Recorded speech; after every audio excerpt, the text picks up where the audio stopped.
Okay, can't hear. Oh. Winter, are you there? Can you hear me? You can? All right. Hey, everybody. Okay, gotcha. All good. All good. Hey, everybody. Welcome in. Glad to have you here. This is so much fun. So, how me and Winter met was through Tea Talk with Your Girl. And we are both Razorbacks from the state of Arkansas. Woo Pig Suey Razorbacks.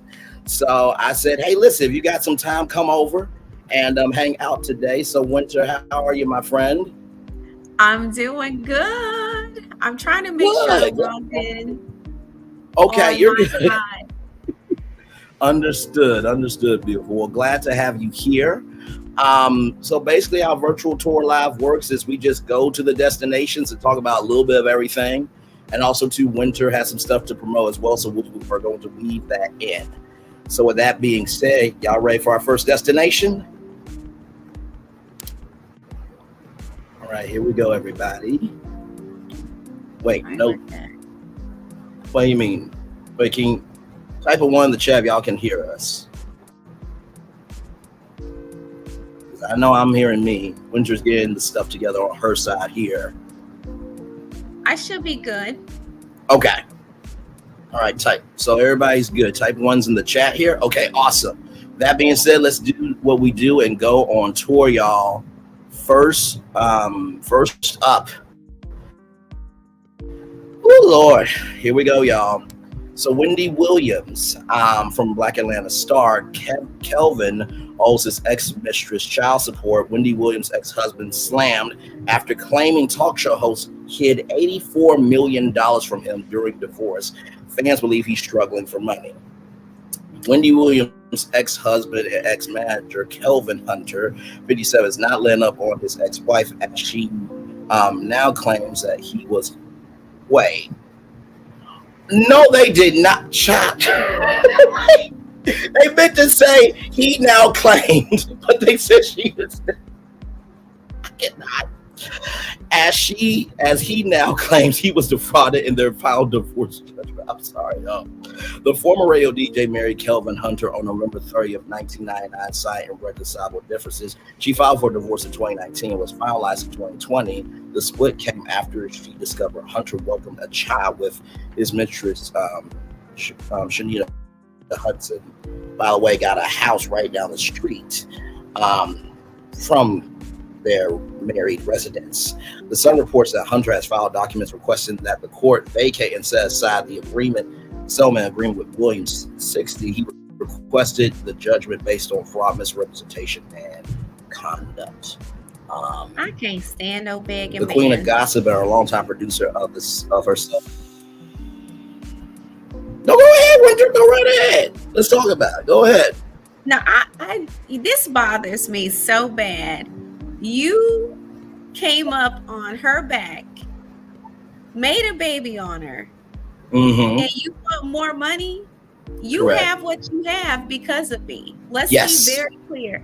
I can't stand no begging man. I really can't. It really irks my soul.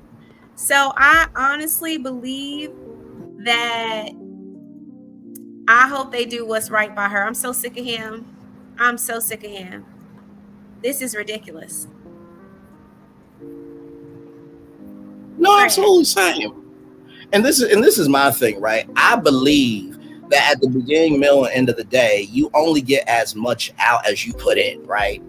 But at the beginning, middle, end of the day, she was the one that woke up around 8 o'clock in the morning to get in a car service to go to New York to be in those pre-production meetings. And if you guys remember the Wendy Williams, the movie, there were times where he was doing so many things behind her back that she had no idea about. And I know that people may not like Wendy Williams, but like I said, at the beginning, middle, end of the day, she basically did what we're doing now. She was just ahead of the game, and Kelvin did not have anything to do with that. I believe that everybody is a valuable member of the team, but that does not mean that you get to be the team leader just because you elect yourself to be there or because somebody put you in position to be there. Honestly. So But child, listen, I hope it's not the case. And then not to mention too, the Guardian, Sabrina Morsley, who tried to block Lifetime from airing the documentary, and who is now suing Lifetime and A&E for neglect, I think, if I'm not mistaken. Kelvin does not want her to show up because here's the game, Winter, because I peeped it. He doesn't want her because he wants Wendy instead to show, because if she is not in her right mind, he can say, Your Honor, you see she can't speak for herself. And then he hopes that it's a default judgment and he'll get everything. T-Talk, I just put an announcement in my... Hey, Braylon Winter, you need to let the people know you're over here. I just put a note in my community. Yes, indeed. So, yes, Winter is here, y'all. And also, too, we're going to be promoting Winter throughout the show. I'm so grateful to have her here. But, yeah, I think we can all agree for sure that, Kelvin's a piece of shit. Like, what else needs to be said? He need an elbow put on him. Not to mention, too, you're stressing out yourself with your behavior. I get so sick of it. I really do. No, go ahead. Go ahead. Is there a delay? Can you hear me? Yes, I can. I can hear you. I can hear you. Can y'all hear Winter? Okay. We're going to be right here. You are absolutely fine. Okay. You are absolutely fine. We are right here. Hey, everybody. Yes, Winter is here in the building with me live on tour. I'm glad to have you here. And listen, I feel you, Roxy R. He definitely needs a 5-finger slap. But bigger than that, I think he needs a 10-finger beat down, honestly. It is beyond sickening to me that he believes that he can wake up and take what's his just because it's available to him. Following their separation, they clashed over finances as Hunter Sr. continued pushing the monthly alimony of $250,000 he was receiving until months before the Wendy Williams show ended. A Wells Fargo portfolio report from May 2019 listed Wendy's total holdings at $7.3 million. The situation became more complicated when Williams' best friend Regina Schnell submitted an affidavit to a New Jersey court. Let me see. There we go.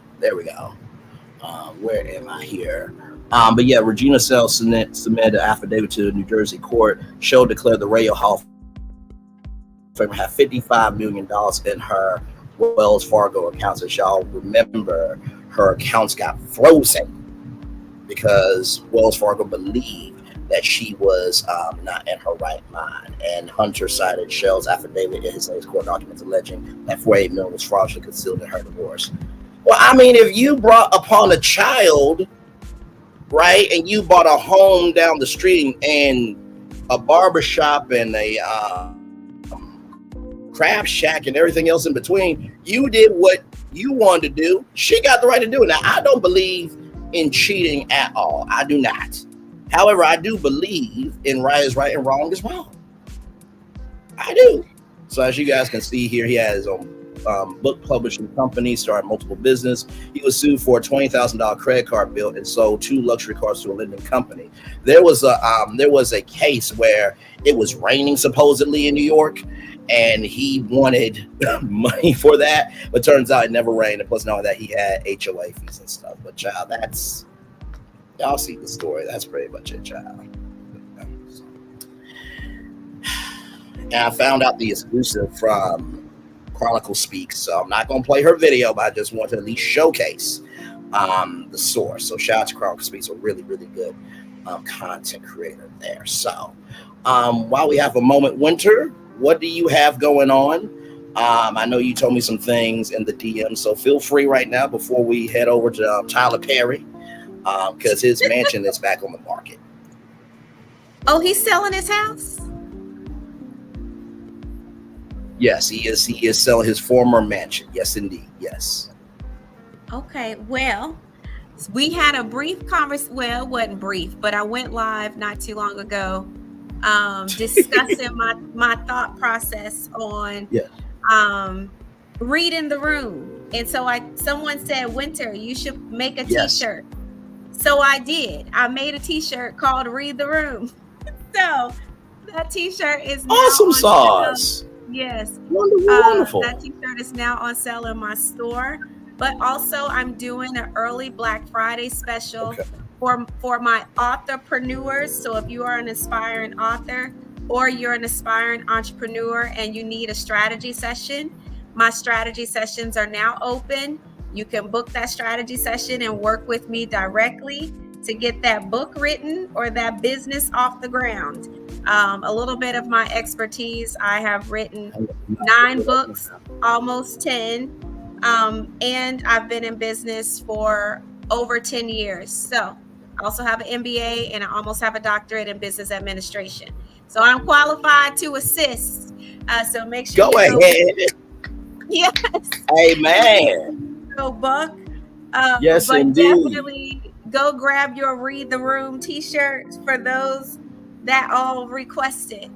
You already had a site pulled up, but I'm gonna drop the link in the comment section for those that want to go ahead and grab their shirt or book their strategy session. So we if you send it to me now, I'll pull it up right here because I definitely want to promote that for sure. Okay, I see it. I think I just dropped it. I'll send it to you behind the scenes. I'm on it now. Yep. Okay. Yep. So here are all her books, y'all. Brand Broke, Your DIY Guide to Business Success for $10. Second Bloom. You reached a milestone. It's not the end. It's a new begin. Second Bloom. Mastering Mistakes. Mama Dream Again ebook. When Doing Right Goes Wrong.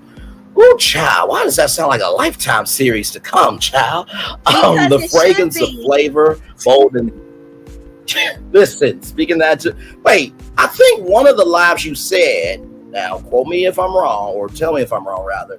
I think you said you had some TV stuff coming. I know you can't mention anything right now, but I think you said you had some TV stuff coming down the line. I do. Okay. Well, listen, we are all waiting for sure and can't wait to hear it. And whenever you are able to, feel free to come back. Definitely want you here for sure. Bold, Brave, new love book, ebook, the roof print, Read the Room tea right there. $29.99 and 1 John 4:18 tea. That's the wearables. Unlock the secrets to media momentum. Roof in the Field Exposed course. Faith Fuel Success. The Tribe Thrive Tribe membership. Narcissistic and spiritual abuse group recovery 30-day program. Bold Vision Breakthrough. Rise and Thrive After Divorce 6-week program. Authorpreneur one-on-one power sessions and 12-week program idea to inclusive intensive. So everything is right here. Go to stan.store/GROW her. So yes, indeed. And we promote Black entrepreneurship all the time, as y'all well know. So Braylon, you should do commercials. Thank you very much. Listen, you know what? I've had so many people say to me I should do voiceovers, and I'm You should. You have a voiceover voice. Thank you very much. I feel like you should do a commercial for me. Advertise. I need to do a voiceover advertising my products. Well, listen. We can talk about a contract behind the scenes if you're about it. We can absolutely do that. The way you just rolled off my products, I'm like, well, dang. Thank you very much. Well, thank you very much, beautiful. Yes, indeed. With all that wonderful stuff being said, y'all, here it is. Tyler Perry's former mansion is back on the market. The sprawling 16,000 square foot mansion, 6.11 acres in Fairborn, Chattahoochee Hills neighborhood. Now, we don't know if Coleslaw or Destiny or Dusty Destiny, as y'all call her, or Hotel, are in Chattahoochee Hills, even though Martell has run up that Chattahoochee's Hill, allegedly, child. So let's just watch. The mansion is now back on the market. Tyler Perry's former home in Fairburn. See, this y'all fault. I'm out my own business. Okay. I got an exclusive look at the property that'll go to a buyer with some deep pockets. The luxurious home sits on 11 acres south of Atlanta in Chattahoochee Hills, a sprawling 16,000 square foot mansion, the former home of Atlanta entertainment mogul Tyler Perry. This property has a pool, ponds, movie theater. The 6-bedroom, 6-bathroom chateau featuring towering ceilings, a sweeping staircase, and custom chandeliers is back on the market. Tyler Perry owned this home for 15 years and had everything built to his specifications. And if the home looks familiar, it might be because he shot one of his biggest films, Diary of a Mad Black Woman, right here. In this space, this is where Charles dragged Helen the door and put her out. I had no idea. And so, he used his own house. Value in terms of the arts and entertainment scene. Atlanta real estate agent Albert Tate showed us this space that's newly listed for $3.9 million. Now that's a good deal. The current owner had it listed for sale for more than $5 million. This home has been brought to market in the past because of market conditions and consumer confidence. We feel like this would be a great time to get this property sold. If you've got deep pockets and are looking for privacy and luxury, this mansion might be right for you. The owner is even throwing in a vintage Rolls Royce and Ferrari and custom home upgrades as part of the package. So what that means is we are also offering the design plans as well as renovation plans for this property so that the new owner can move right in, take those plans to their favorite contractor and get started on the work. It's so lovely.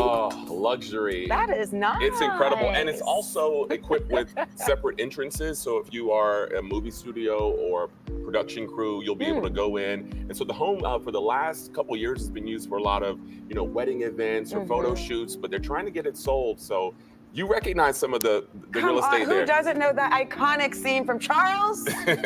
Oh my gosh. Yeah. It made me mad just thinking about it, first of all. I'm trying to tell you.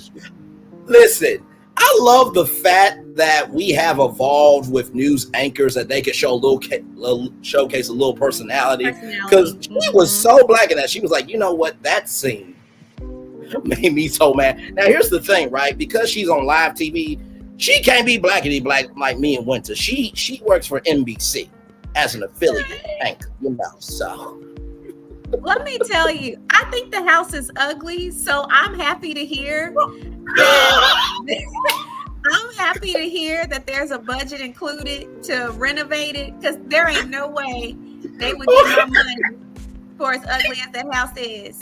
Now that red and that is some nasty work. I really think it's ugly. I'm not even gonna hold you. He wouldn't get my $3 million, but more power to anybody that want to get a $3 million to that. That's that one room. That's the nicest room in the house that I saw. And oh my Lord Jesus. Listen, you know what? Being a young man from Little Rock, Arkansas, I gotta tell you, listen, that's like a dream come true. Oprah's Wildest Things, house for me. But also too, I understand where you're coming from a design aesthetic. Braylon, I promise you, one of these days, we gonna take a little road trip where I live, and I'm gonna take you to see some houses. Okay, listen, I'm here for that. This is a drop in the bucket compared to some of the stuff over. I literally right on up the road. Yes. But I think that house is ugly. I would need at least $1 million off. Well, I mean, you can sell the cars, and then there it is. I don't want them old rusty cars either. That's the other thing. That's why I was saying you can sell those off, and then there's income from that. Yeah, well, I would want to sell it, all of it, and then just I'm sorry. No, don't be sorry. If I pay that kind of money, I'm gonna get what I want the first time. You mean I got to buy the house, then wait to renovate it? I'm good. And then I would be mad every time I went in the bathtub thinking about Charles. I would.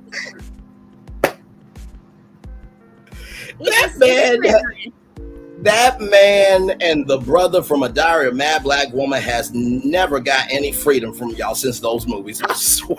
And they never will. Charles upset my whole soul. Ooh. Right, Antoinette. Right. Tell us how you really feel, Wonder. Man, I'm sorry. I didn't mean to say it out loud, but I didn't want to Winter, this is not other platforms, child. You good over here. You good. I didn't want to sit here and kiki and pretend like I thought that house was attractive, and in my soul, I feel like it's ugly. Understood. Well, with that being said, you don't need a C19 test, to know that the house is ugly, according to Winter's point of view. So the U.S. Postal Service. I'm sorry. The U.S. Postal Service to continue delivery of millions of at-home COVID-19 test kits nationwide. This comes to us from Washington, D.C. Here, the U.S. Postal Service will again deliver millions of rapid at-home COVID-19 test kits to households across the nation in collaboration with the White House and Administration of Strategic Preparedness and Response, ASPR, an agency within the U.S. Department of Health and Human Services. USPS will facilitate the distribution of these test kits through COVIDtest.gov, where people can order their kits at no cost. Test kit ordering began September 26th, and more than 12 million COVID-19 tests have already been shipped by the United States Postal Service, with more than 6 million delivered to households across the nation. Well, I mean, listen, here's the thing. I knew that COVID was never really going to go away. You know what I mean? And all we can do is what we can. And, listen, child, it is what it is. What's your take on this? Truth be told, they need to submit rapid tests for STDs with the way Houston is cutting up. So my thing is, you can deliver rapid testing for flu. She really but you can't deliver no rapid testing for STDs. That's what people really need to be tested for.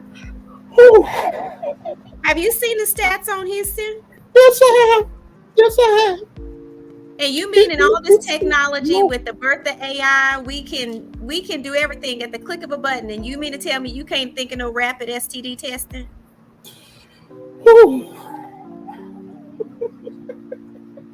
Go look in my closet. You're not telling any lies, child. You're not telling any lies. By the way, no, go ahead. Go ahead. No, Go ahead. I'm just saying. So I mean, sure. At this point, COVID has become like another level of the flu. Yes. And it's not going anywhere. This is why so many people continue to have it. They will continue to deal with it. I mean, at the end of the day, I think the best thing people can do is really take care of themselves. Absolutely. Make sure they're leading a healthy lifestyle. I recently made the decision to go vegan. Okay. And that's for my own personal health and choice. I'm not saying it's for everyone, but I tell people to stay on top of their vitamins. Liquid vitamins are the best and most potent. But that's really all you can do. I mean, this world has been through so many, transitions. We went through, smallpox, measles, everything has an evolution of a sort. So I think it's just going to be a part of our world now. So just take care of yourself. That's the best thing you can do. I think a lot of this stuff is it incites a lot of fear unnecessarily, right, when at the end of the day, you just need to do your best to take care of yourself.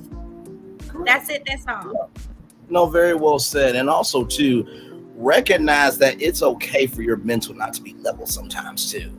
I feel like in this world today, everybody feels like they have to be strong all the time, when really the truest people know that their strength can be weak sometimes. And that doesn't mean that you're weak. That means your emotional intelligence is on a high.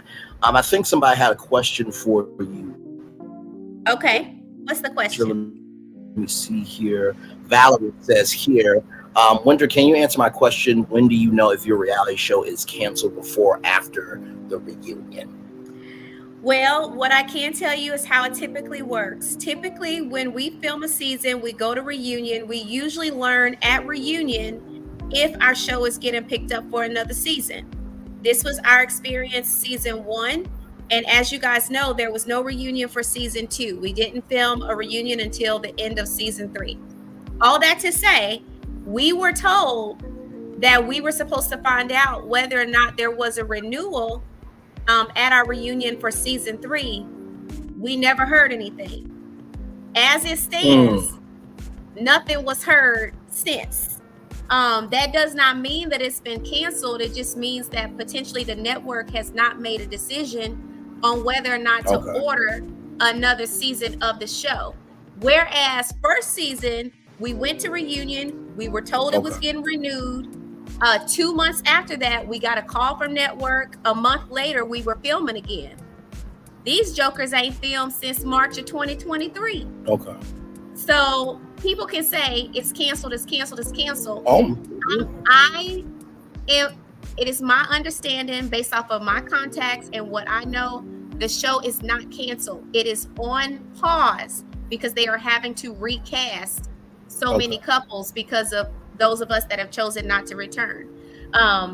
When they will decide to go back, y'all, it could be 2025 or 2026, or maybe after the Lord returns. I don't know. I do know that for the most part, Love and Marriage is on a hiatus. That's all I know. But I do know that there has been no notification of Love and Marriage Huntsville being canceled. What happens is that the production company is under a production contract, which is why a lot of these shows can have low ratings. Okay, they can have low ratings, but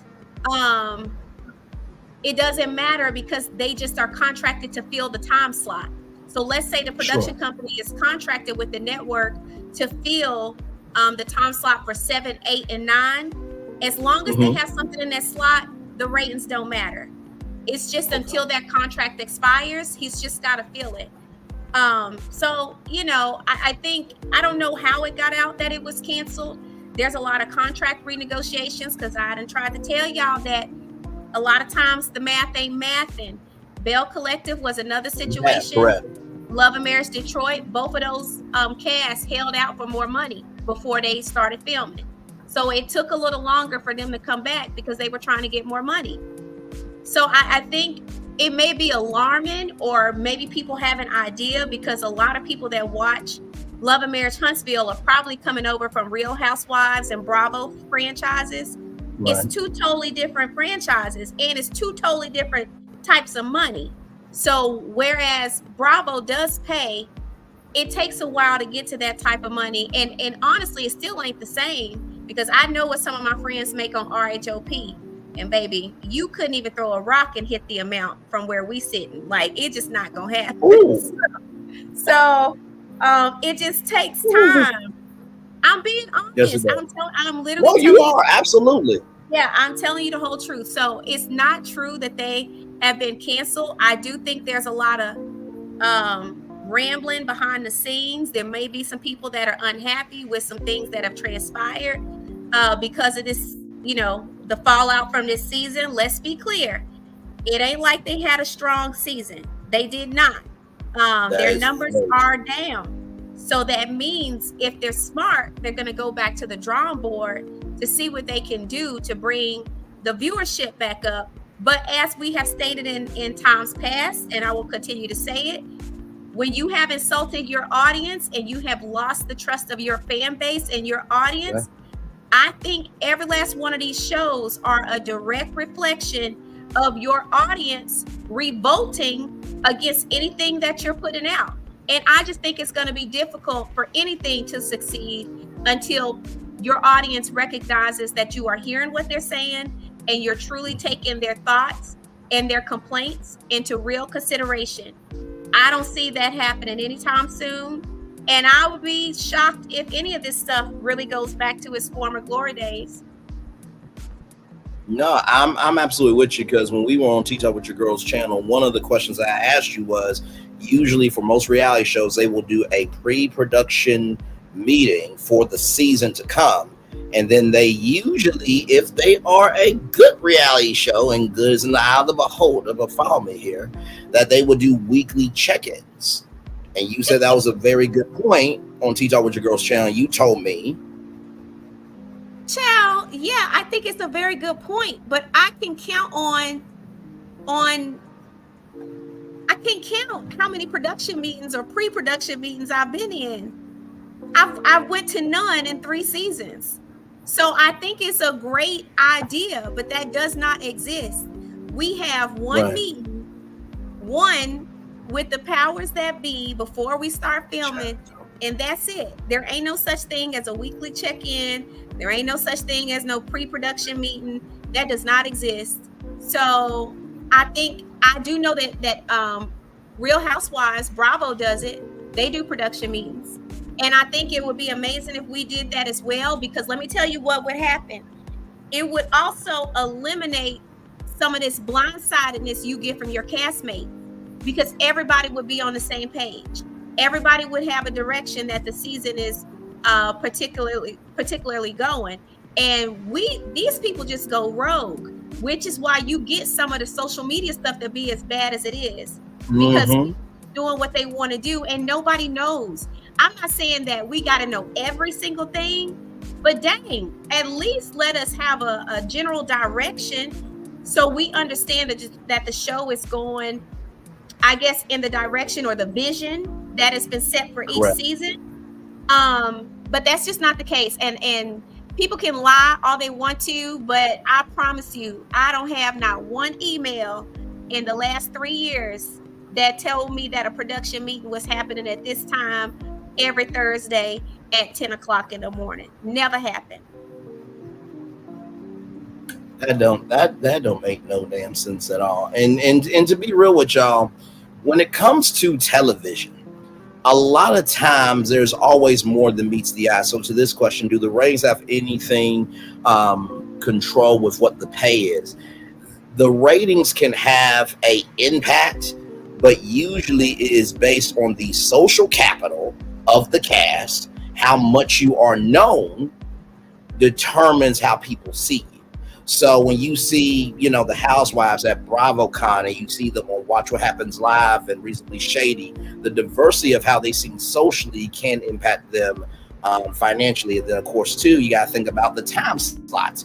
7 to 9, 9 a.m., 10 a.m., that's morning time. Then you have your daytime talk shows, 1 p.m., 2 p.m., 3 p.m., 4 p.m. 4 p.m. was the Oprah Winfrey Show. Some of y'all were latchkey kids. Then 5 p.m. is your local news. 6:30 is the national news. Then 7, 8, 9, 10, 11, that's prime time. So the bigger the slot is and the bigger the fan base is, that determines the pay.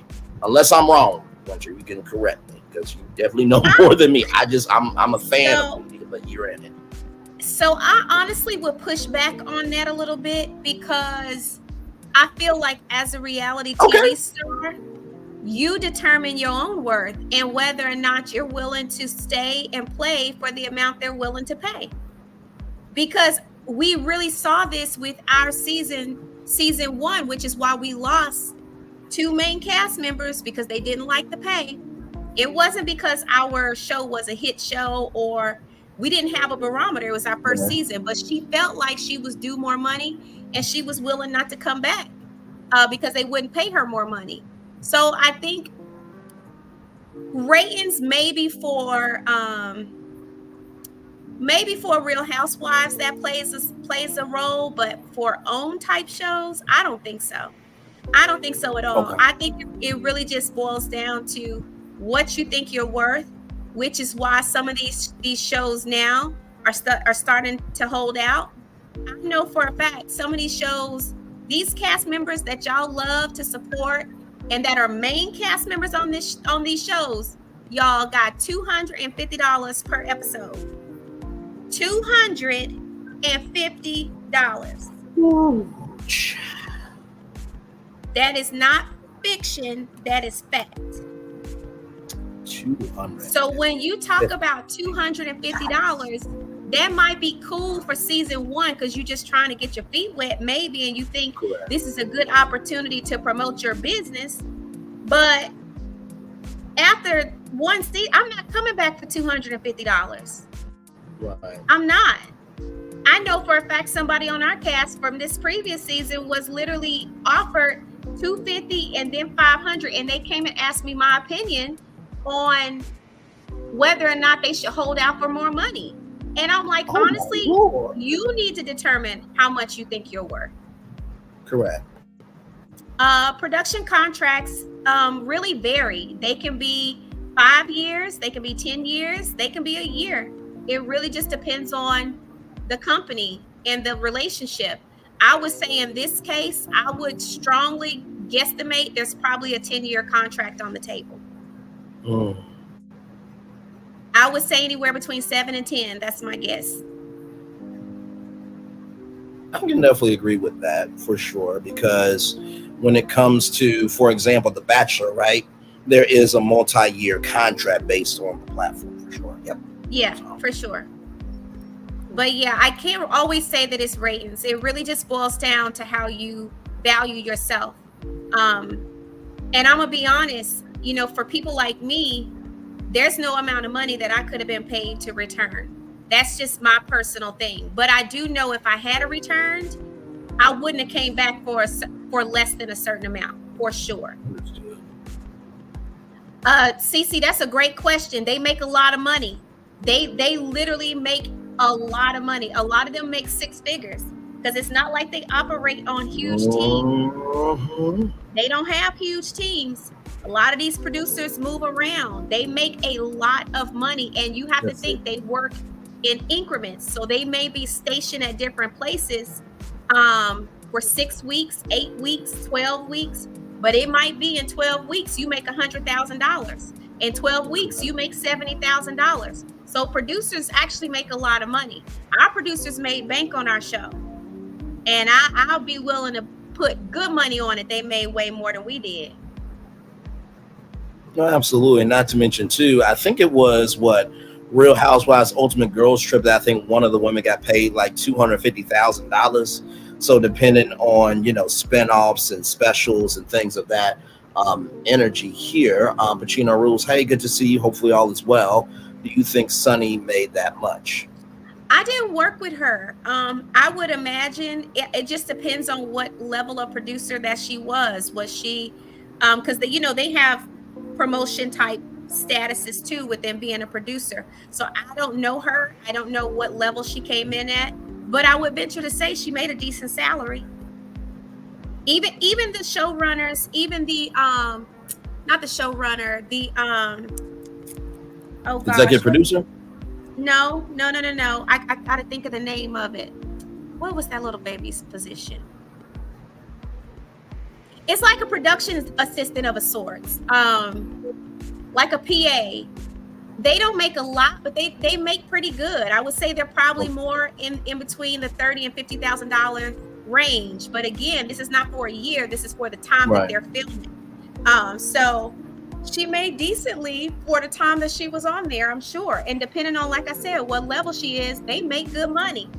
Honey, some of our producers was Gucci'd out, and they had the money to do so. Like, they made money. Gucci. I'm telling you what it looked like. Your producers, wearing Gucci, and we got to wear Felucci because we only making $250 a season. I mean, that's the rhyming for me.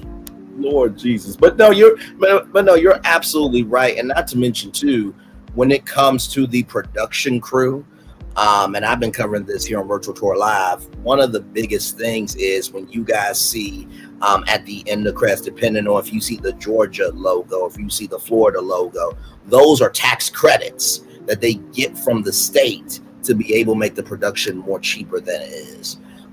So that can play a factor as well. So I tell people all the time, people people think we filmed, but we filmed our confessionals in the Homewood Suites.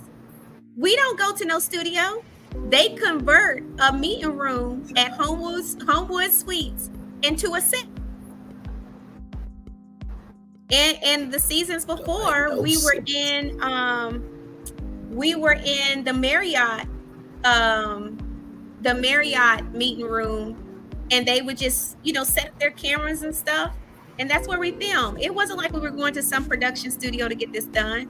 They would rent a few hotel rooms so we could change, but we would go downstairs to the Homewood Suites meeting room and record our confessionals. It's not really it's not as glamorous as people think. Right. Now, was that for the ski trip, or was that for just the season in general when you guys were going into the suite? Oh, so that's all throughout the season. That's how we film our confessionals. But the ski trip was an actual house, like an Airbnb that was rented. Okay. Gotcha. Okay. Braylon, I hate to cut this short. I'm going to try to come No, back you're later. good. And I got to run to my son's football game. So I Oh, listen, Mama Dewey's first as always. So yes, I'm going to go live on my channel later on tonight. I did want to hop on here and hang out with you for a little bit. Absolutely. I'll be back again. But I'll go live and I'll discuss more. If they got more questions, just send them to me and I'll answer them later on tonight. Okay. All right. Absolutely. Bye. Love you, Winter. Hopefully the Sun will win the game for sure. Much love. Yes. This was awesome. This was awesome for sure. Y'all, that's what we do here on Virtual Tour Live. I'm looking at your comments here. I'm just going to highlight them so that way I can DM them to her. That's why Carlos does a part 1 and part 2 so he can stretch out that contract. Let me see here. I'm trying to make sure that I get all of your questions here. Let me see here. Let's see. Do you own your likeness and name, whereas you may sue production networks for slander when it comes to sheer defamation? To a certain extent, all cast members produce their scenes. They do definitely to some degree. All right, Pacino, much love to you for sure. And hey to everybody, glad to have you all here. So yes, I talked with Winter before showtime and said, hey, if you want to come through, feel free. And listen, we got a little chemistry for sure. So our next destination, y'all, as you guys know, Las Vegas is known as Sin City, but they are trying to rebrand. So this comes to us from BBC News here. Here we go. So we take you to Las Vegas, for years known, of course, as Sin City, with gambling and late nights, some of its main selling points, but it has been undergoing something of a rebranding, attempting to shift its identity as a hub for sports and entertainment. And apparently, for UK customers, it's proving quite a draw, with over 500,000 Brits hitting the Strip last year. To find out more, I caught up with Steve Hill, who is the chief exec of the Las Vegas Convention. I got you, Susie Q. I asked him if Vegas was in a good position for this shift. We really are in a great spot. We have fully recovered from COVID, and that's been behind us for some time. And we're not really changing, we're just adding to the opportunities that our fans and our visitors have when they come to our city. And that has really helped the city grow. And we're here in the UK because the UK is such an important market for us. It's our largest overseas market.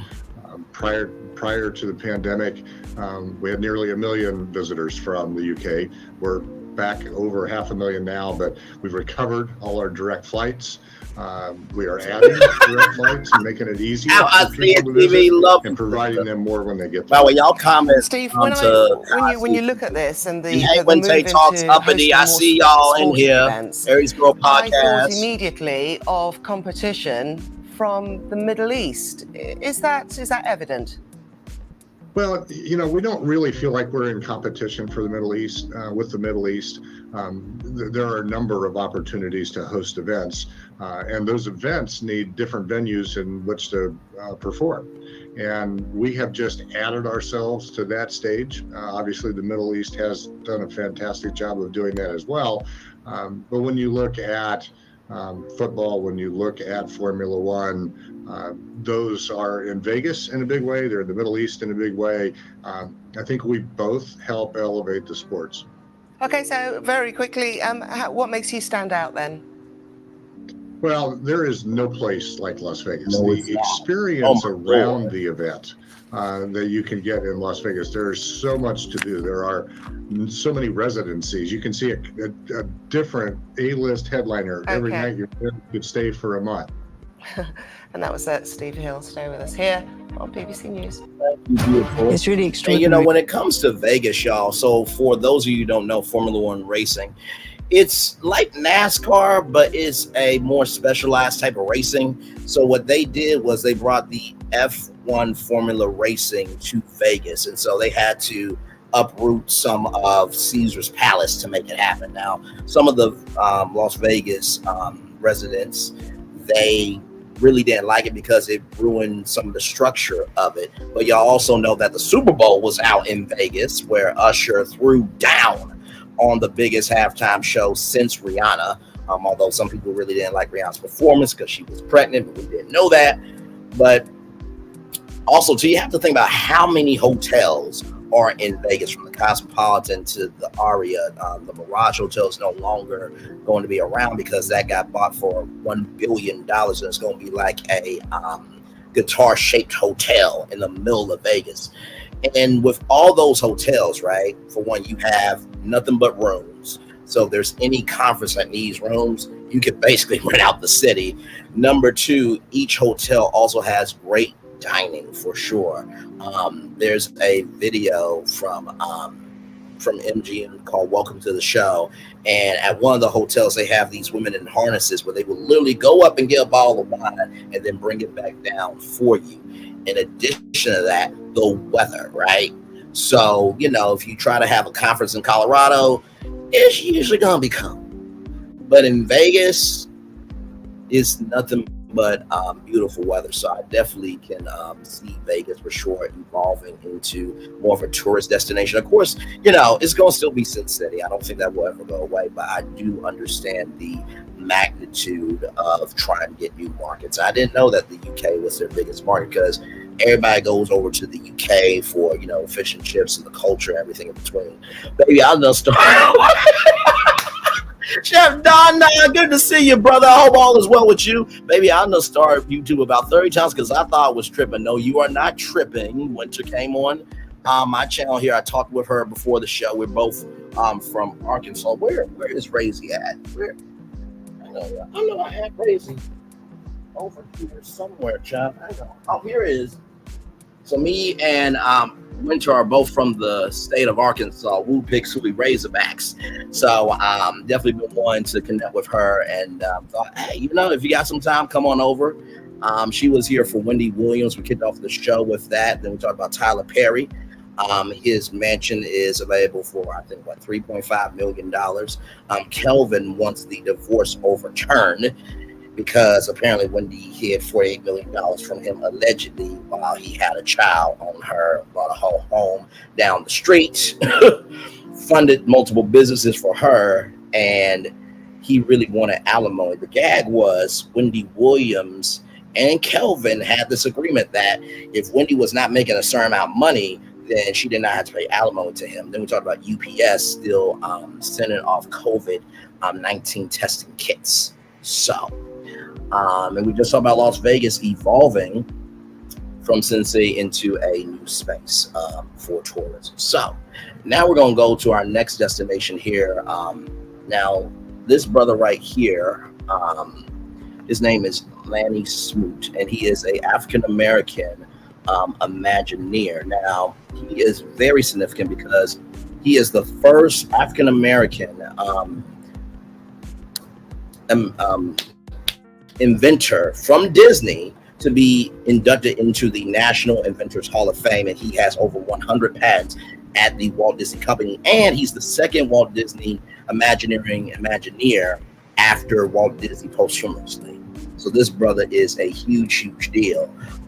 As you can see there, that is a retractable lightsaber. That African-American brother right there, that black brother came up with that. This comes to us from The Verge. 3 years ago, Disney revealed the most convincing replica of a Star Wars lightsaber ever devised. One whose glowing blade fully and automatically retracts inside the handle due to a cleverly patented device. So y'all know when you guys watch Star Wars, you see that he actually made that happen. Now his lead inventor, Lanny Smoot, says he's hoping that lightsaber might turn into a product that you can actually buy.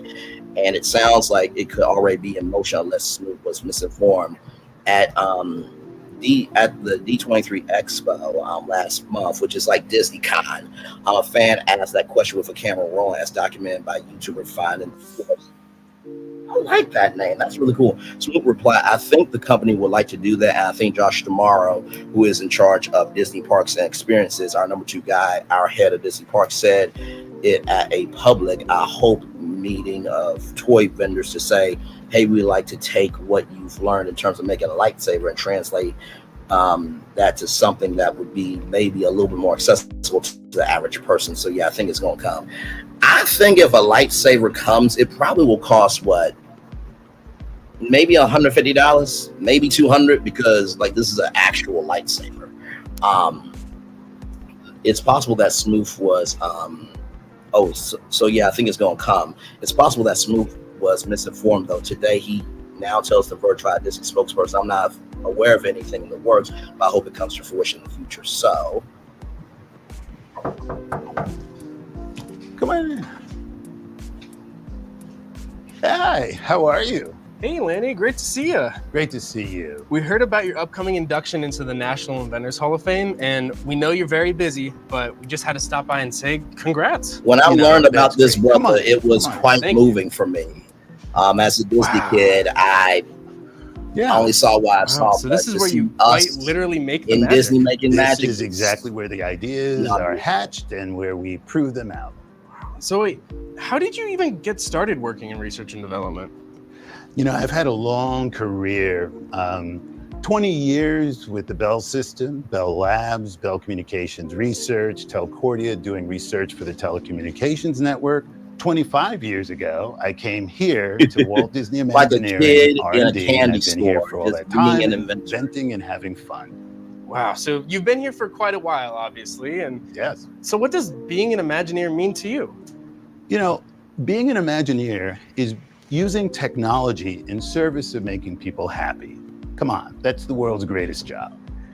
You've invented quite a lot around here. Don't you have over like 100 patents? Yes. Well, Over it's 106, 100 but patents. I won't quibble. Are those some over there? Yeah, come on over, take a look.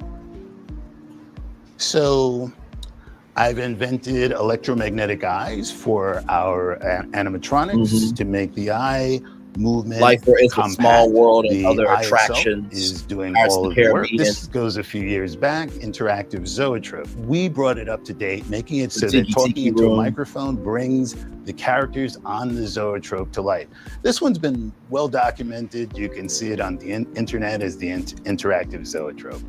And and just some fun from the past. Wow. Well, you got to have a favorite invention or two, right? Well, yeah, let's bring it up to date. It's always the things that I've done most recently that I'm most excited about. And I've designed and created the most realistic, expandable, extendable There it is, lightsaber. that Many of you lightsaber. may have seen it in our parks. Well, you've left quite the mark, and now you're being inducted into the National Inventors Hall of Fame. How does that feel? You know, it's an amazing honor.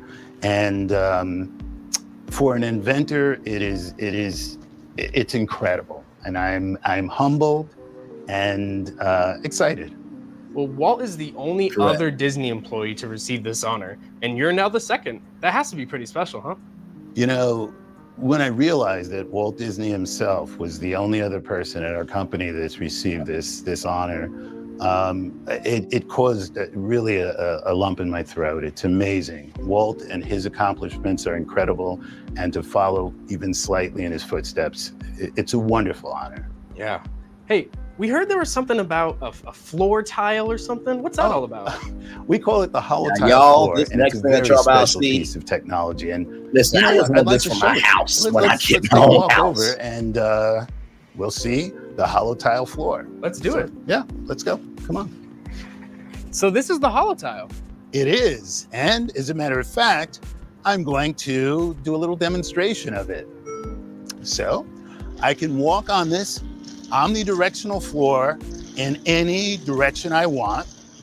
It will automatically And do to whatever think it that a needs black to man have or me any black stay on the person floor. invented this. And what's amazing about this is multiple people can be on it and all walking independently. They can walk in virtual reality. Yeah, I and know. so many other things. So where are you hoping this tech ends up? You know, imagine a number of people being in a room, being able to be somewhere else collaboratively and moving around, doing sightseeing. Imagine theatrical stages that might have these embedded in them so that dancers can do amazing moves. Not me, but really good dancers. So there are just so many applications for this type of technology, and we don't know yet where it'll be used. Well, it's official. I think you probably have one of the coolest jobs. Yeah, I think you're right. It gives me an amazing opportunity to use these inventions that I've made in service of people having fun. Well, Lanny, it's been great catching up with you. Thanks for showing us around. Thank you, and come back soon. I hope to meet him one day. You know, when I found out that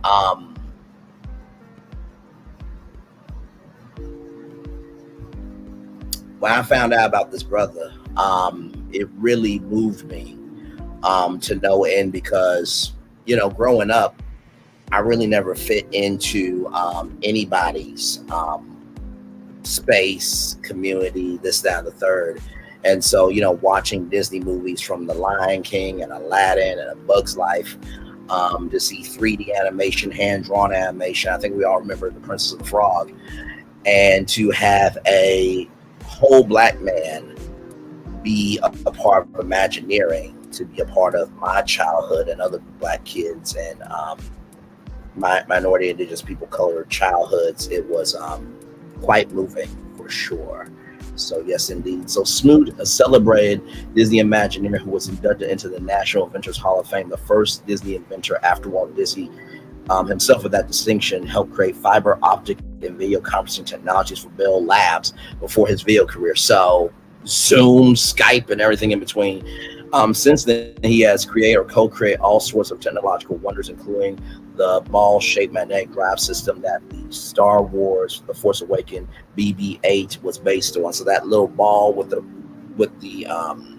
little micro head moving there, and most recently the amazing holotile floor that you guys saw that looks like it could be a precursor to Star Trek holodeck technology. While his original retractable lightsaber only has ever served as a prop, another retractable lightsaber toy has since come to the market. Here's the inside story of the Goliath Power Saber, which would have been an official lightsaber toy if Star Wars toy maker Hasbro had mysteriously given up on it partway through development. If Disney did indeed offer up Snoop's lightsaber to designers to toy makers, perhaps it might explain Hasbro's mysterious choice. So I thought that was really, really cool. So shout out to Larry Smoot there. All right, y'all. More to come. American Idol alum Jordan Sparks fulfills a dream of being a host of a competition show, I Was Born There exclusive. Now, I'm excited about this. Now, back in the day, there was, you know, oh, no, Winter's not here. No, she had to leave for mom duties. I think her son is playing in a game, I think. So, no, Winter is not here. But no, she was here for 45 minutes. But yeah, so she'll be live a little bit later on tonight. I'll definitely be there to support her for sure. Hey, Miss Denise, welcome in. Glad to have you here. So with that being said, like I said, roller rinks were a huge thing. So Jordan Sparks is hosting this brand new show. Jordan Sparks is bringing it full circle with her latest gig, hosting a show like the one that launched her career.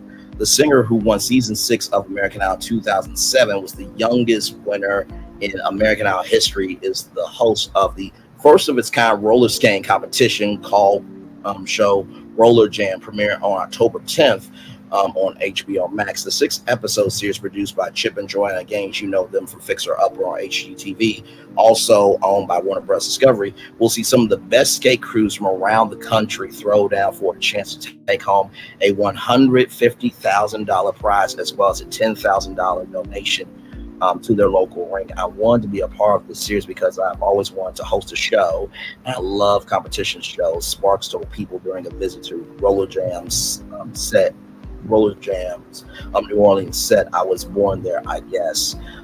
Sparks 34 auditioned for American Idol at just 16 years old in 2006, failing the Los Angeles audition, but later passing the one in Seattle. In May of 2007, at age 17, she became the show's youngest winner, a record that she still holds. Nearly 2 decades later, her vast experience in show business has prepared her to be a mentor to a new generation of up and coming performers. I feel like at this point in my life, I'm able to point to others that are in it now. I understand what they're going through. So here is the trailer for Roller Jam.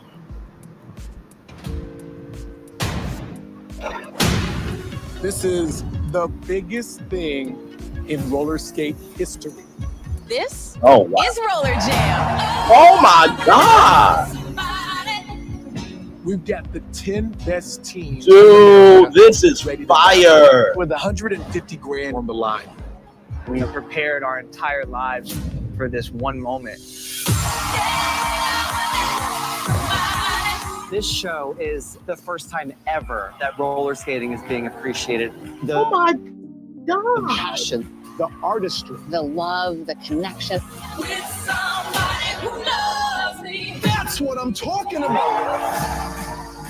Not that many people know the work, blood, sweat, and tears that go into it. These guys always have my back, you know? I see the hunger to win. You ain't seen nothing yet. But only one team will survive. Can we talk about the Running Man? I just pulled a hamstring watching y'all. That is the way I like it.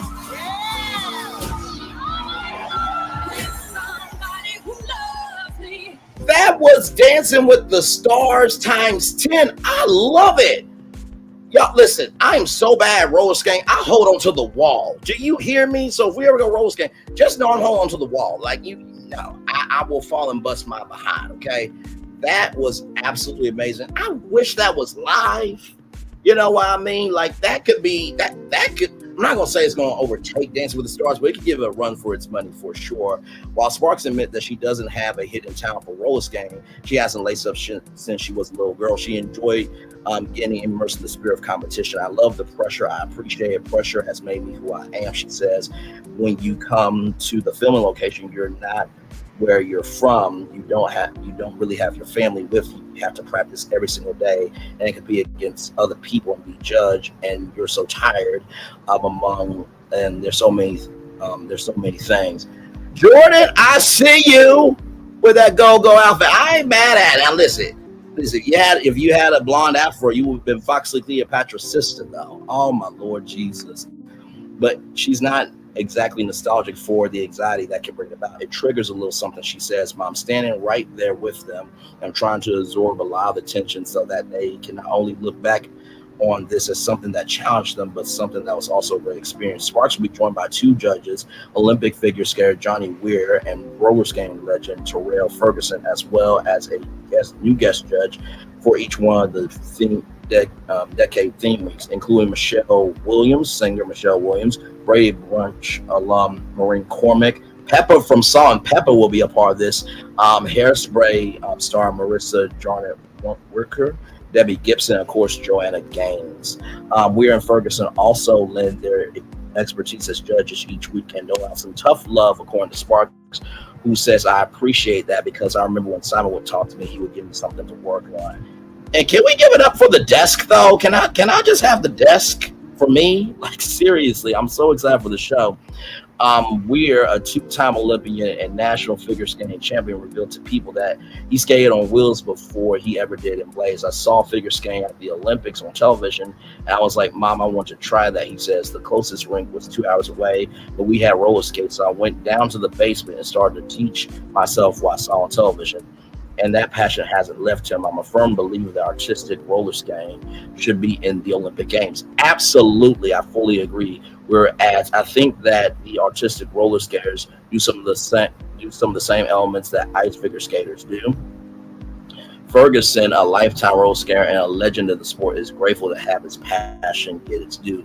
The elevation of skate culture is what I'm all about. He tells people rinks have had competitions, but this is the first televised for millions to see. I feel like everyone in the culture is going to be happy. So that's why my smile is always so big. Joanna Gaines shares his longtime passion. In December 2021, the fix-upper star shared a post to Instagram showing off her roller skating skills at her family's Waco, Texas farm. "I get a pair of skates for Christmas, minus the goats and the cattle guarded the manure. I felt like I was back in the roller rink all over again. Joanna captioned the sweet clip. She also has been known to glide around the kitchen while shooting her cooking show, Magnolia Table. Wait a minute. What? I mean, I hope you're not using the stove as your roller skate. That's quite dangerous. Putting on a pair of roller skates is like reuniting with your childhood. There's just something about it that appeals to everyone. And Joanna shared in an early press release for Roller Jam. Kids, adults, and everyone in between will have fun watching these talented crews come together and skate their hearts out. And we are so excited to bring this nostalgic competition to life. Roller Jam premieres Thursday, August 10th on HBO Max. That is going to be awesome. I'm excited. I really am. All right, y'all. More Virtual Tour Live coming at you right from this space right here and right now. So, as y'all know, Spirit almost got bought by JetBlue, and Spirit is reportedly considering bankruptcy filing. The carrier has met with creditors to support a Chapter 11 bankrupt filing for reorganization bankruptcy. This comes to us from Airline Geeks. Spirit Airlines is considering file for reorganization bankruptcy, according to a Wall Street Journal report. Per the report, the ultra low-cost carrier ULCC seeks to address impending debt maturities within its reported $3.3 billion debt load, including more than $1.1 billion of secured bonds that are due in less than a year. Spirit also faces a finance to extend those loans to August 2020. The airline has engaged in talks with bondholders and other creditors to support a Chapter 11 filing. The filing is not expected to be imminent. A case filed under Chapter 11 of the U.S. Bankruptcy Code, frequently referred to as reorganization bankruptcy, will allow for Spirit to continue to operate its business and borrow new money with court appeal. For this to happen, a plan of reorganization would be proposed, and creditors whose rights are affected would vote on it. The court would then be in charge of confirming the elected plan. When asked for a statement on the possible bankruptcy filing, Spirit emailed the following comment from CEO Ted Christie during the carrier's August earnings call.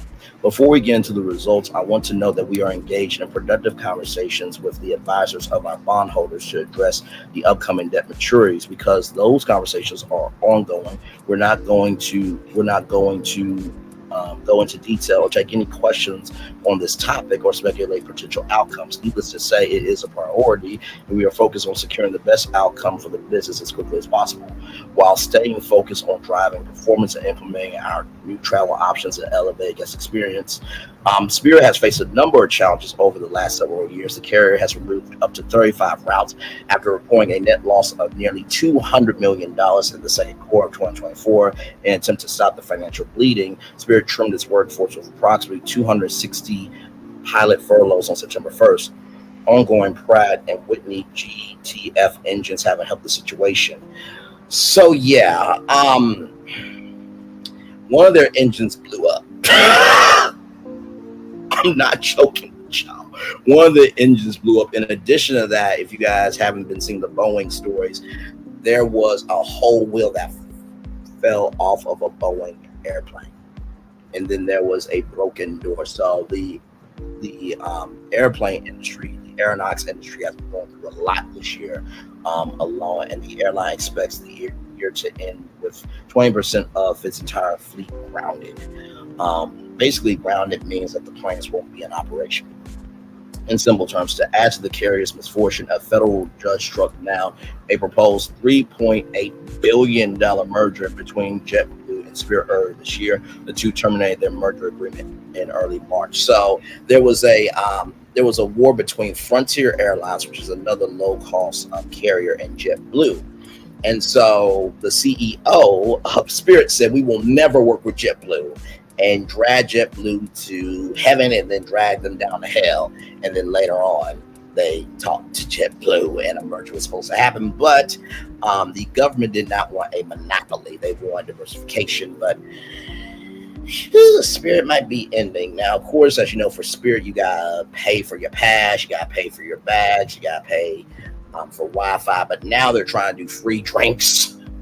They're trying to do, Wi-Fi included. They try to do the big front seat. They're trying to do all these different things to save their company. But to no avail. So, with that being said, y'all know Risa Tisa the Who the Uck Did I Marry 50-part TikTok series. Well, there is a new show coming to Hulu, and Risa Tisa was on Good Morning America. Here we go. We all know why you're here. You're here for part of the new series that I'm calling Who the Did I Marry? I'm going to create this playlist. We're back with that series, viral TikTok series, Risa Tisa, talking about marrying, then divorcing a man she says turned out to be a pathological liar, getting hundreds of millions of views for her honesty. This morning, we're here to talk about the next chapter of her life. Welcome, Risa Tisa, back to GMA. Good to see you again. Oh my goodness, I am so happy for you. Thank you. We saw each other in March. Now you are part of the Disney family. Thank you so much for that. I got a TV series in the works. You excited about it? I'm so excited. I am bursting at the seams. I'm glad the news is finally out, but I'm so excited to be working with Natasha. Oh, Natasha Rothwell, because when we sat down, I said, Natasha who would you want to play you? And you put it out to the Insecure, universe. She's not only starring, she's Hulu producing series. it. And this is what she said about your video. Alba She said they are a vulnerable like act of honesty. What was it about you two that connected so much? So for me, I've loved her ever since she played Kelly in Insecure. And once I discovered that she actually wrote that character, I felt like, okay, this is someone I can trust to take this very serious story, add some humor to it, and present it to the world in a way that I felt like still keeps its integrity. So it's all about trust. I trust her with what has essentially become my baby. Oh, It is. And she sees you. Yeah. She sees you, and that makes a big difference. So much has happened over these months for you, including you got a house. I did. I I became a homeowner. And your realtor played a part of the story, The too. same realtor that was in the story, the one that told me, hey, something's not right. So if you need to do this by yourself, I will represent you.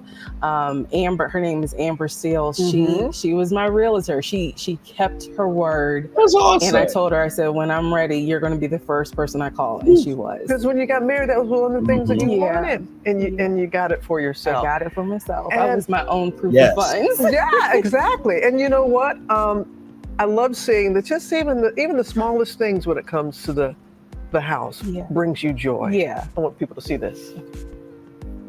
I'm going to enjoy staring at faucets and choosing which one do I want to use for my home. Faucets. That's it. It's just the pure joy that you have. And everybody remembers London. That was on your bucket list. And you got there, and to Paris as well. So was it everything that you were expecting? London was a whole vibe. Like I'm just looking for a reason to go back. It was amazing. Delta I gave loved her it. I loved free meeting airline the people, tickets. They literally eating the came into her food, just seeing TikTok everything comments about and it. she said, At my okay, we'll heart, give it to I'm you a for nerd. free. So I loved it. She I got a absolutely adored lot it. And I of loved brand Paris. deals. Yeah. That's what we loved about you. You're just a big old nerd, and you admit it. I admit it. Yeah, why do you think people just really, there was something about your story, your brutal honesty that just connected with folks? My hope is that in just seeing me in a very raw form really is what got people's attention, because I feel like in so much with social media, we don't see that vulnerability. And for me, it really just came to a place where, look, I don't have it in me anymore to fake it. This is who I am. This is what I went through, the good, the bad, the ugly.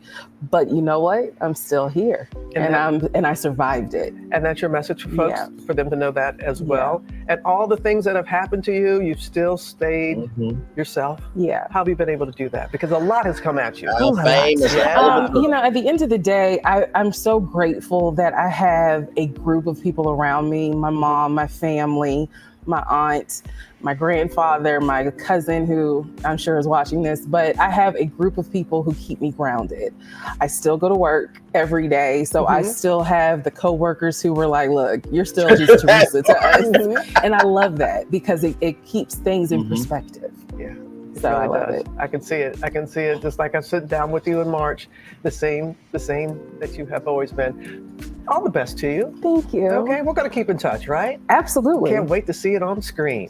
And we will very soon. Yes. All right. Thank you, Risa. Thank you. And Today I am giving you coming out 3 on Hulu very, very soon, everybody. All right. Congratulations to Risa Tisa for sure. All right, y'all. So yesterday there was a sexual assault lawsuit from Garth Brooks that he raped and groped a former makeup artist who originally worked for Trisha Yearwood, his wife. That lawsuit was filed yesterday from Garth Brooks and CNN's entertainment correspondent Elizabeth Wachtmeister, who used to work for Variety, came on and talked about it. Well, Garth Brooks has responded. This comes to us from ABC News. By the way, that Jordan Sparks story came to us from People Magazine, people.com. Country star Garth Brooks has been accused of rape and sexual assault, according to a lawsuit obtained by ABC News.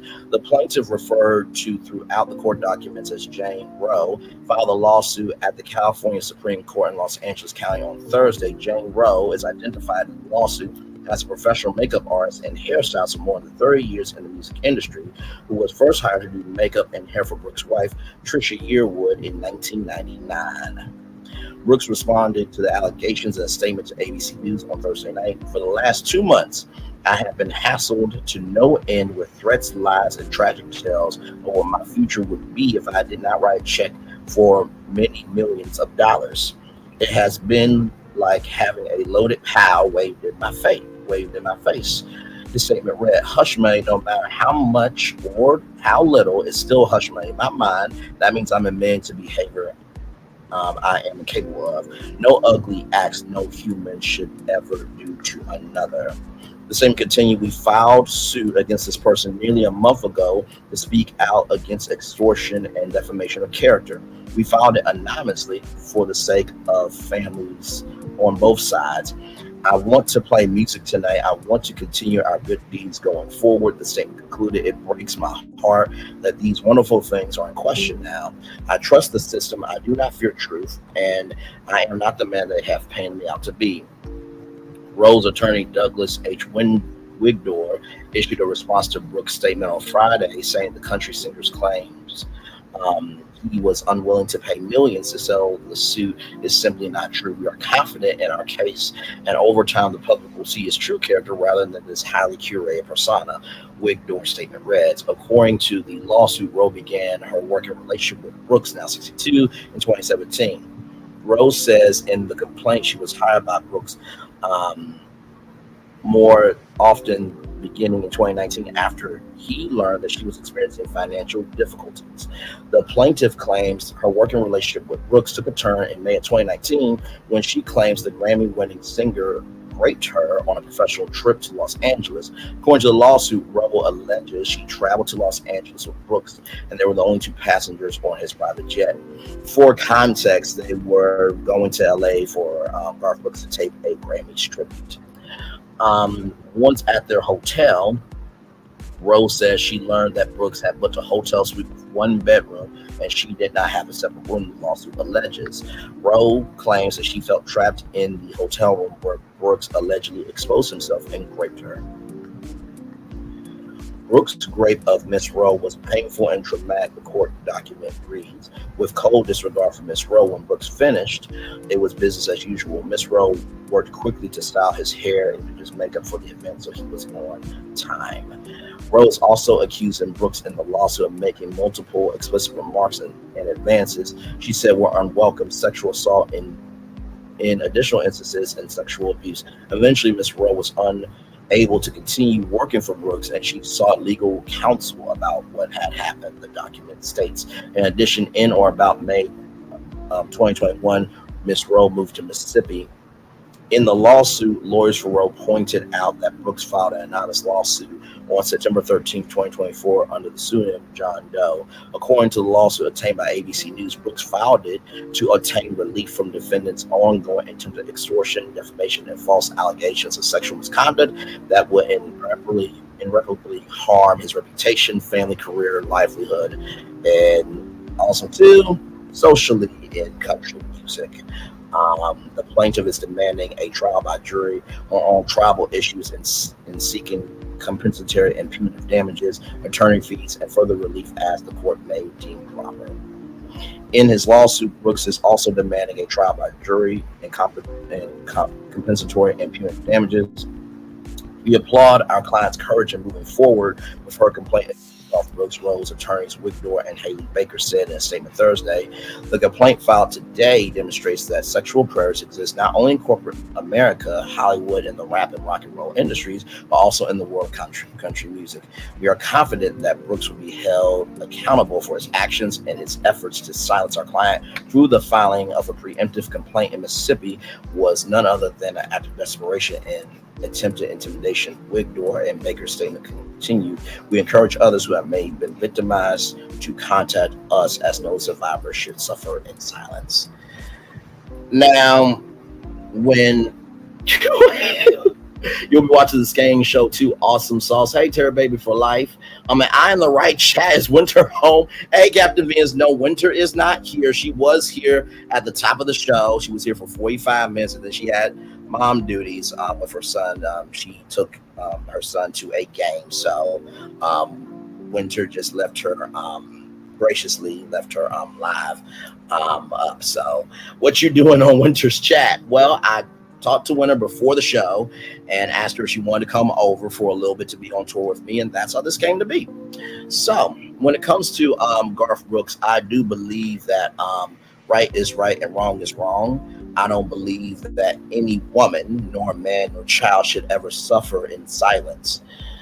It has been sickening, disgusting, and beyond comprehension that these stories have been silenced for so long. And for some people that may say, well, why can't women leave? Why can't men leave? Why can't children leave? Because the person who is the perpetrator is utilizing power imbalance and abusing them. As we all know, the P. Diddy lawsuit that Cassie filed was sold one day after. And in that lawsuit was the video talking about, discussing and pontificating about how Diddy mollywopped Cassie, and then that video came out from CNN. So to everybody saying people should leave, there's more than meets the eye. So I do hope that everything works out for this woman here. And then of course, Garth Brooks has a residency in Vegas. So of course, he performed in Vegas after denying allegations. I really needed this. This comes to us from the New York Post. If there was ever a night that I really needed this, that was tonight was that night. Thank you for my life. Love, G. Brooks 62 wrote alongside a picture of himself performing to a sold out crowd. And then the sold out crowd there. So yeah, I mean, like I said, right is right and wrong is wrong. And if you have to think about how wrong it is, then that tells me everything I need to know about you. We have nothing else to talk about. Finally, child. Now this show's gonna be 9 destinations, right? But this story came out. I'm just like, okay, we're gonna talk about it. So Eddie Winslow, child, from Family Matters, Darius McCready, gets his trans girlfriend, water hose removed. She's a girl now. Darius McCready, the former child star from the hit series Family Matters, is now dating a woman, kind of, sort of. Eddie announced that he recently spent thousands of dollars to have his transgender girlfriend, Sydney Starr, to get her water hose removed. Media Takeout learned that they announced the surgical update on the hit podcast, No Jumper, with Adam. So this comes to us from Spiritual World. And I'm gonna pause it here. Thank goodness you've had your surgery. We're good to go. Wait. What Adam, I had the surgery. The thing is gone? It's gone now. Shut up. What'd you do with it? Can I have it? It's ask the doctors. Someone paid for it. Who? Shut. You paid for the surgery? Yep. He paid for it with that Saw money. That Saw, remember he was on Saw? They killed his ass right on spot. Did they? Yeah. I haven't seen Saw, so I'm kind of in the dark. Yeah, they killed him right on spot, but he got that Saw money, dud ass. He got that Saw money, and guess where that Saw money went? That Saw money went to my SRS surgery. The Saw money ironically went to sawing off your cock and balls. Wait, you got that upgraded as well? That thing is looking kind of good. Child, you cannot make this stuff up. You just cannot. Darius and Sydney, who was an Instagram influencer and reality star, first announced that they were dating almost a year ago. If you guys remember, there was a OnlyFans controversy that was Darius dating Sydney or not. Fans of the former child actor were taken aback with the fact that he was dating a trans person, but Darius doesn't seem to mind the attention and criticism that he's received since going public with Sydney.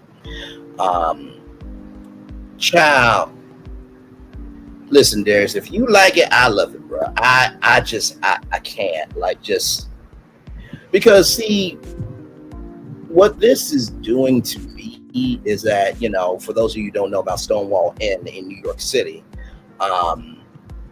it is a very historic LGBTQIA plus monument to the movement way back in the day with the AIDS epidemic.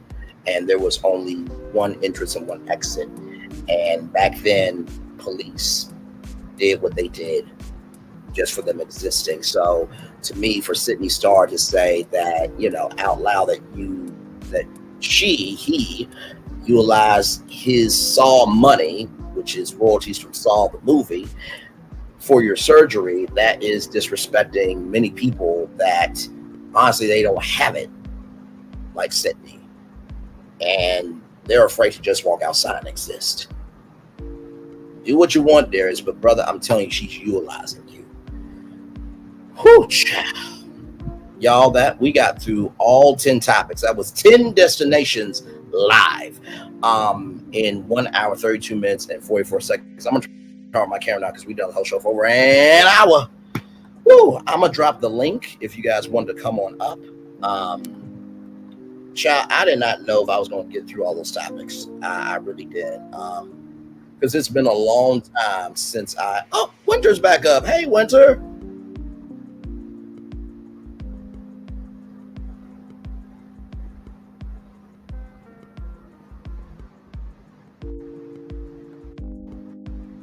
Hang on, y'all. I think Winter is getting herself together here.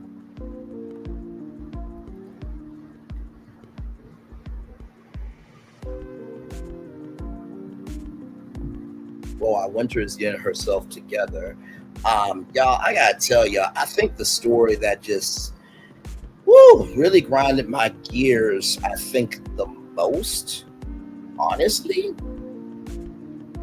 was probably the Garth Brooks story, because y'all know what they say about events like that it's not the same energy. And so the fact that this is happening in country music and not just in rap goes to showcase that it's happening everywhere. And so I don't know if other YouTube outlets are covering it, but I do believe that right is right and wrong is wrong. I think the one that got to me the most socially was Sydney Starr and just utilizing someone else's money so she can be whoever she wants to be. And completely disrespecting other people's journey in life. And of course, Wendy Williams and, Kelvin, that piece of shit bastard, for trying to overturn a divorce that, happened because of his own behavior. And then I think the story that inspired me the most, it's a twofer. I think Jordan Sparks and Lanny Smoot inspired me. For one, the fact that there is a Black inventor, and that Black people, because Black people have invented many things. Did y'all know that the Super Soaker was invented by Lonnie Johnson, a Black NASA scientist? Yeah. So the Super Soaker that you love and I love was invented by him. So, and then Jordan Sparks in that Roller Jam show, absolutely incredible. Spirit, they should have been bought by JetBlue. They should have, because nobody really flies Spirit like that, unless you really just need to get from A to B. Hey, all the team chat, good to see you. My friend Winter is here. She was here at the top of the show, but she's getting herself together here. Las Vegas, of course, I'm not surprised that Las Vegas is trying to shift from being Sin City, but it will always be Sin City because of a certain group of people, the mobsters and the Mafia, and that's a rich history, right? And then, of course, Tyler Perry's home back, Winter said she would not give any money, not here, not there, not anywhere for that home. But I do believe that the home will be bought because it's Black history, honestly.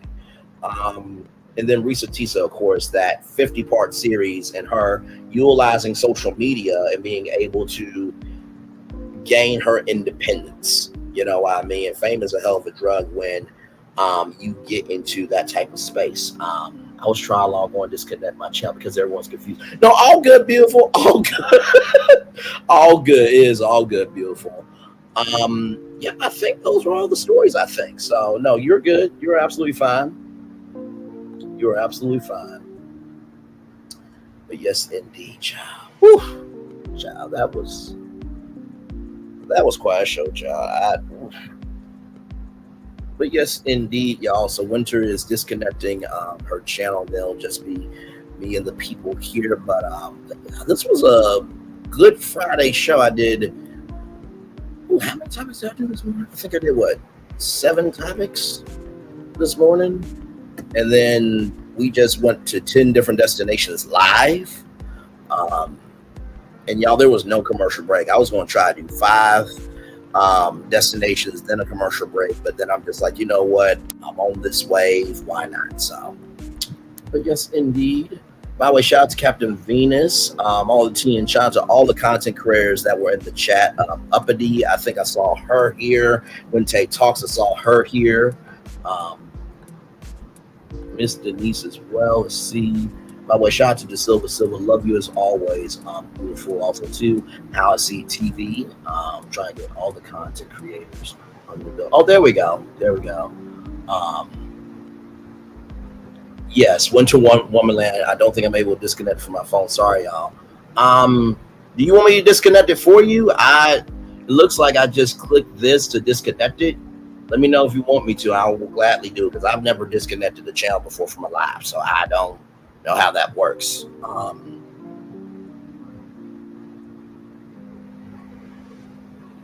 Winter, let me know.